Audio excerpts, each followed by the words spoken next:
שלום לכם, אני אילנה חיון צדיק, מומחית לשחרור מפחדים, ריפוי טראומות ויצירת ביטחון עצמי מנצח. במהלך 27 שנות טיפול אני עזרתי לאנשים רבים לפרוץ את מחסום הפחד, לפתח כוחות ואהבה עצמית, לחזק את הביטחון העצמי ולהתחיל לחיות את החיים שהם חולמים עליהם. במצגת הזו אני אגלה לכם את 3 הסודות איך לפעול מעמדה של כוח וביטחון עצמי, ואני אתן לכם עוד 3 כלים מעולים שיעזרו לכם להפוך את ההתנהגות הזו להרגל. יש פה טיפים של זהב. אז הכל מתחיל מההחלטה. מה ייתן לנו כוח ומוטיבציה להחליט, לפעול מעמדה של כוח? זה נמאס לי. נמאס לי שאנשים משתלטים על חיי ואומרים לי מה לעשות. נמאס לי לבקש רשות על כל צעד ושעל, על האוויר שאני נושמת.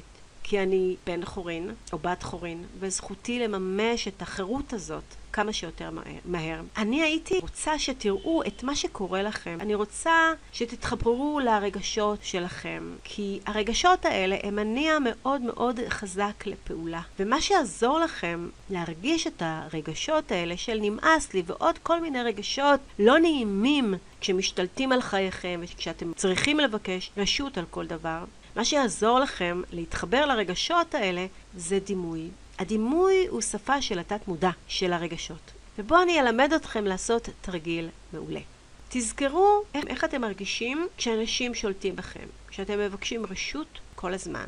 ועכשיו תראו איזה דימוי יעלה לכם. אולי אתם תראו איזה איש קטן ומפוחד מול הרבה אנשים גדולים. אולי תראו איזה נמר בסורג. אולי תראו אדם קשור בידיים וברגליים. תראו איזה דימוי עולה לכם. אז עכשיו, אחרי שהחלטתם לפעול מתוך עמדה של כוח וביטחון עצמי, אתם נמנעים מהנטייה הטבעית שלכם לבקש רשות. זהו, נגמר. אתם לא מבקשים רשות לדבר, אתם לא מבקשים רשות להתנהג או לחשוב כך או אחרת. מעכשיו אתם לא שואלים. ומעכשיו אתם מתחילים לסגל לעצמכם טון תקיף יותר. למשל, במקום אני יכול לומר משהו, פשוט תגידו את מה שאתם רוצים. בעניין הזה אני חושב ככה וככה. במקום לשאול, האם אני יכול לשאול משהו? פשוט תשאלו. אני רוצה לדעת האם זה בסדר לבקש שתחזיר לי את ההלוואה בשבוע הבא? פשוט תגידו, אני רוצה את כספי חזרה בשבוע הבא. במקום לשאול, האם זה בסדר לקחת את הכלב לסיבוב? פשוט תגידו, אני יוצא עם הכלב לסיבוב בשכונה. כאן אני מציעה לעשות תרגול מעולה נוסף. תרגול בכתב. תיקחו דף ועט ותהפכו את כל הבקשות שלכם ואת כל בקשת הרשות שלכם לאמירות כמו בדוגמאות שנתתי עכשיו. והסוד השלישי הוא, תתחילו להישיר מבט. תתחילו להישיר מבט אל עיני האנשים שאתם מדברים אליהם. כשאתם משפילים מבט או אתם מביטים לצדדים, אתם בעצם משדרים חולשה וחוסר ביטחון שעלול להעמיד אתכם במצב של כוחנות או שתלטנות או ניצול של האחרים כלפיכם. פשוט תתחילו להיות ערים להתנהגות הזאת ותתחילו לשנות אותה. ועכשיו בואו אני אתן לכם עוד כמה טיפים שיעזרו לכם ליישם את ההתנהגות הזאת, לפעול מעמדה של כוח וביטחון עצמי. אז מה יעזור לכם להפוך את ההתנהגות הזאת להרגל? תתרגלו את הסיטואציה מול הראי. תעמדו, תישירו מבט, ובמקום לשאול, תגידו, דברו בקול תקיף יותר. ועוד יותר יעיל ועוצמתי, זה תרגול במשחק תפקידים עם אדם שאתם סומכים עליו. ופשוט תתרגלו איתו את ההתנהגות הזאת שוב ושוב. 2 הכלים האלה הם מעולים, הם מייצרים שינוי מחשבתי והתנהגותי. תרגול של משחק התפקידים הוא עוצמתי ויעיל יותר. טיפ נוסף זה תרגלו את ההתנהגות הזו בהתחלה היכן שיותר קל לכם. למשל, ביחסים עם אנשים שפחות מרתיעים אתכם, פחות מפחידים אתכם, נגיד זה יכול להיות חבר טוב, זה יכול להיות בן משפחה וכדומה.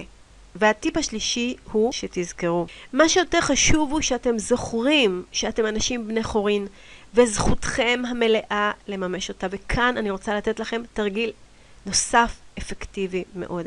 אני מציעה שתיקחו דף ותכתבו על הדף הזה את המשפט, אני בן חורין, וזכותי המלאה לממש את החירות הטבעית שניתנה לי כבן אדם. ואתם תכתבו את שתי המשפטים האלה שוב ושוב ושוב ושוב ושוב. תמלאו דף ותמלאו 2 ותחזרו ותכתבו את המשפט הזה עד שהוא צרב לכם במוח. אני רוצה שתזכרו שמה שחשוב הוא שאתם אמיצים ומשנים בפועל, הן בתרגול והן במציאות.